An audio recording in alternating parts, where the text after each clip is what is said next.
So with it being Infrastructure Week on Capitol Hill and to shore up support for his Build Back Better agenda, President Biden is hitting the road and dispatching cabinet members to better inform Americans of how his sweeping plans can directly benefit them. Still, there are looming questions about just how much will all of this cost and how will it be paid for. Alice Barr continues our coverage. The Biden administration announcing new steps today to ease backlogs in the supply chain that have driven up prices and threatened to derail the holiday shopping season.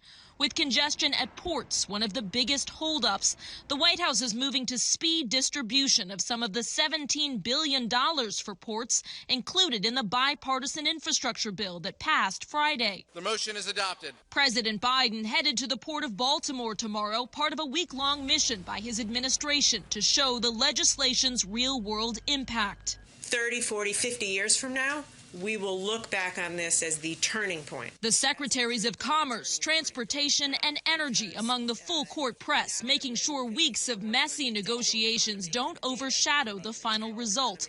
$1.2 trillion for roads, bridges, public transit, the power grid, clean water, and broadband internet. But the second half of the president's economic agenda, a $1.75 trillion climate and social spending package, still hangs in the balance. It'll be a tough fight. It ain't over yet, as they say, as the old expression goes, but I feel good. A group of moderate Democrats refusing to sign on until a Congressional Budget Office review ensures the bill is fully paid for. Republicans united in opposition to what they're calling the reckless tax and spending bill. Spending that President Biden insists America needs to lift up the middle class and compete in a global economy.